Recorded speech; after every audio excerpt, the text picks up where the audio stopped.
Bismillahirrahmanirrahim. Assalamualaikum warahmatullahi wabarakatuh. Innal hamdalillah nahmaduhu wa nasta'inuhu wa nastaghfiruh wa na'udzu billahi min shururi anfusina wa min sayyiati a'malina. May yahdihillahu fala mudilla lahu wa may yudlil fala hadiya lahu. Asyhadu an la ilaha illallah wa asyhadu anna Muhammadan abduhu wa rasuluhu la nabiyya wa la rasula ba'da. Qala Allah Ta'ala fi kitabihil karim, a'udzu billahi minasyaitonir rajim. Ya ayyuhalladzina amanu taqullaha haqqa tuqatih wa la tamutunna illa wa antum muslimun. Amma ba'du. Jamaah salat subuh yang dirahmati oleh Allah Subhanahu wa taala. Marilah dalam kesempatan ini kita tingkatkan iman dan takwa kita kepada Allah Subhanahu wa taala.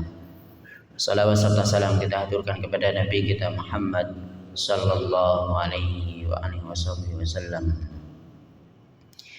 Jemaah salat subuh yang dirahmati oleh Allah, dalam surat Al-Balad yang saya baca tadi ada satu ayat yang menunjukkan bahwa manusia diciptakan itu memang dalam keadaan susah payah.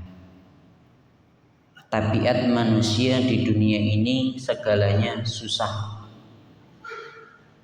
Dari lahir dia susah, nggak bisa ngapa-ngapain, nggak punya pakaian, nangis, mau makan lapar nggak tahu caranya makan, apalagi jalan cari makan nggak bisa. Udah agak dewasa belum bisa ngomong juga sama. Bisanya agak besar dikit mau jalan juga susah, harus jatuh berdiri lagi, jatuh lagi berdiri lagi. Agak dewasa lagi dan seterusnya semuanya dalam keadaan susah. Namun yang menjadi pelajaran buat kita adalah hidup memang susah, semuanya tinggal pilihan dari diri kita. Di surat Al-Balad juga disebutkan ada dua pilihan. Fahadainahun najdain. Allah tunjukkan dua jalan. Allah tunjukkan dua jalan, fariqun fil jannah wa fariqun fis sa'ir. Jalan menuju surga dan jalan menuju neraka.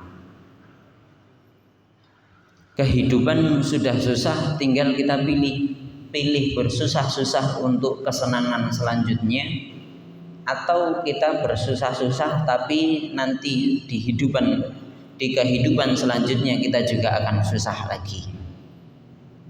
Kenapa kok bisa seperti itu? Kita lihat saja berkaitan dengan kita hidup di dunia.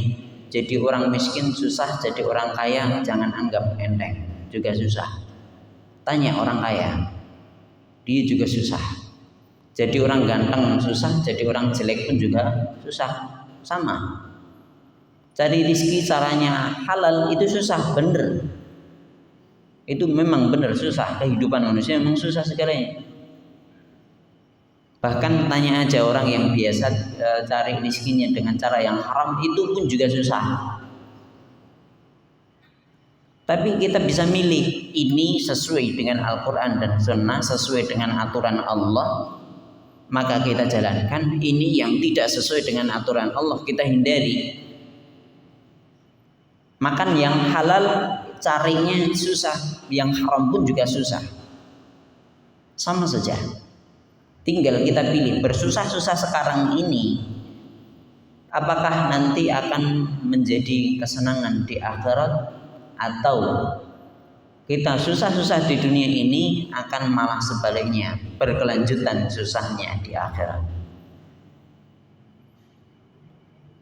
Hadirin jamaah salat subuh yang dirahmati oleh Allah, sebagai seorang mukmin selamanya akan menghadapi kehidupan yang susah juga. Bahkan orang-orang sebelum Nabi Shallallahu Alaihi Wasallam itu ada salah satu cerita yang dinamakan dengan Ashabul Ukhdud. orang-orang yang dimasukkan ke dalam parit oleh raja mereka untuk disiksa karena mereka mengucapkan la ilaha illallah. Gak ada sebab yang lain. Mereka bukan ingin memiliki kekuasaan. Orang-orang yang dihancurkan oleh pemimpin-pemimpin mereka disebutkan dalam surat Al-Buruj itu tidak ingin menjadi pemimpin atau melengsarkan kepemimpinan atau ingin dunia, tidak. Mereka semua dibunuh oleh Allah hanya karena mengucapkan la ilaha illallah. Dan sunnah seperti itu akan berjalan terus-menerus sampai akhir zaman. Jangan sampai kita kok bingung kenapa kok ada orang dibunuh tanpa sebab. Ya bisa jadi sebabnya cuma satu, dia beriman kepada Allah. Selamanya akan seperti itu. Tinggal kita pilih membela agama Allah atau tidak membela agama Allah. Kalau membela agama Allah banyak musuhnya, bahkan bisa jadi meninggal dunia, dibunuh mengenaskan. Bahkan kita nggak membela agama Allah pun juga akan mati, sama saja. Kembali lagi, kita jadi orang beriman susah, jadi orang kafir pun juga susah. Tinggal kita memilih sesuai dengan pilihan kita. Apakah pilihan itu menyebabkan kita dekat dengan Allah? Apakah pilihan kita itu menyebabkan kita diridhai oleh Allah Subhanahu wa taala atau tidak? Bahkan di hari ini, hari pemilihan, kita pun juga disuguhkan pilihan-pilihan. Silahkan gunakan akal. Fa'tabiru ya ulil absar. Mengambil ibrahlah orang yang punya akal.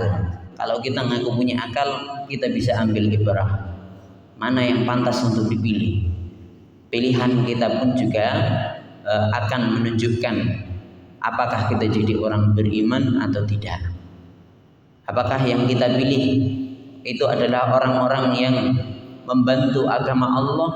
Apakah justru orang-orang yang menghalangi tegaknya al-Islam di Indonesia ini?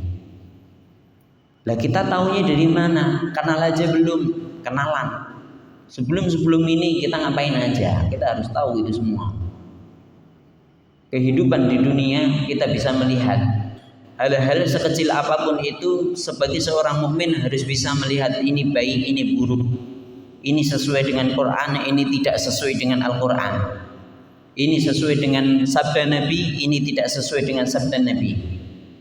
Semua hidup pilihan. Kembali lagi, kita milih baik atau milih buruk,